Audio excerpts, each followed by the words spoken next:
안녕하세요. 시간여행 가이드 이준호입니다. 오늘은 12,000년 전 거대한 돌기둥을 만나러 가볼 텐데요. 이번 여행의 매력 포인트는 아름다운 간절함입니다. 자, 그럼 출발해 볼까요?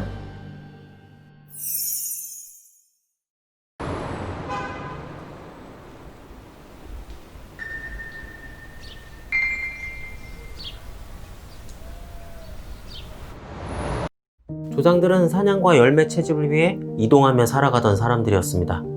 한 곳에 정착해서 살지 않다 보니 집을 지을 필요도 없었죠. 간신히 움막 정도나 짓고 살았을 뿐이었습니다. 집이 없다고 불행한 것은 아니었습니다. 기나긴 빙하기가 끝나고 날씨가 따뜻해지면서 주변엔 먹을 게 많았죠. 숲은 그들에게 풍부한 먹을거리와 사냥감을 선물해 주었습니다.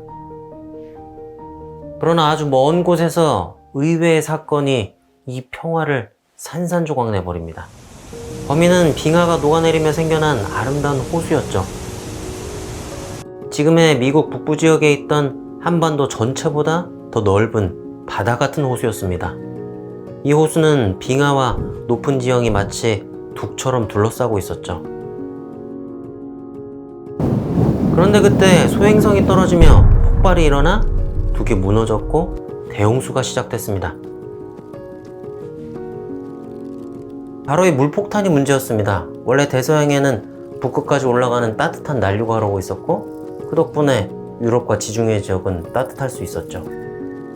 지금도 북극 근처의 아이슬란드가 겨울엔 우리나라보다 따뜻할 정도입니다.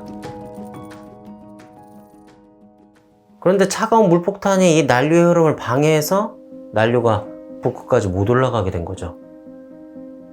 유럽과 지중해의 기후는 갑자기 추워졌습니다. 산골짜기의 빙하는 무서운 속도로 커지며 아래 계곡을 향해 밀고 내려왔고 쌀쌀하고 건조한 날씨에 숲은 크게 줄어들었죠. 숲의 풍요는 사라졌고 메마른 풀들만 가득한 들판엔 차가운 바람이 휩쓸고 다녔습니다. 추위 속에서 굶주림과 질병이 만연했고 사람들은 살 길을 찾아야만 했을 겁니다.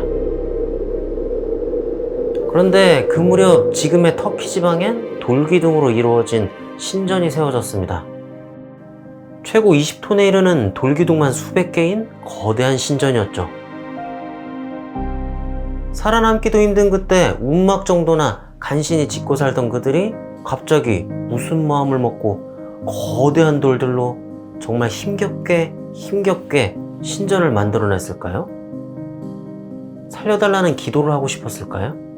다시 따뜻한 세상이 돌아오길 빌었을까요? 그런데 신기하게도 그 무렵 퀘베클리 태페 근처에서는 인류 최초의 농사가 지어졌던 것으로 보입니다. 그리고 그 근처에 이스라엘 갈릴리 호수. 이 근처에서는 그 당시의 것으로 보이는 불에 탄 밀 나달을 발견했는데 이 나달은 이상하게도 자연 상태의 것보다 훨씬 크기가 컸습니다. 당시 사람들이 일부러 큰 나달이 열리는 밀만 골라 재배했을 가능성이 높죠. 사냥, 채집에 의존하던 떠돌이 인류가 드디어 품종 개량까지 해내는 농사 전문가가 되어 있었던 겁니다. 씨앗은 더 이상 식물의 번식을 위한 씨앗이 아니었습니다. 인간의 생존을 위한 씨앗으로 완전히 바뀌어 있었죠. 비슷한 예로는 옥수수도 있습니다. 테오신트는 9,000년 전 옥수수의 조상인데 길이는 손가락 하나 정도밖에 안 됐고 알맹이는 10개 정도밖에 안 됐죠. 그나마도 망치로 내려쳐야지 떨어져 나올 정도로 굉장히 딱딱했습니다. 하지만 사람들은 테오신트를 주의 깊게 관찰하며 그 중에서 좀 더 알맹이가 많이 열리는 것들을 계속 골라서 심었고 점점 커져서 크기로 치면 1000배나 큰 오늘날의 옥수수가 탄생하게 됐습니다.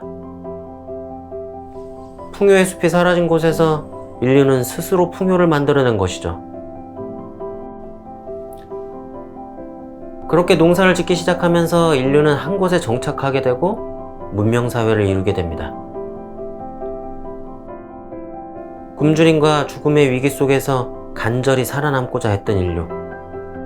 그들이 만들어낸 이 풍요의 작은 씨앗은 거대한 이 문명의 씨앗이기도 했던 겁니다.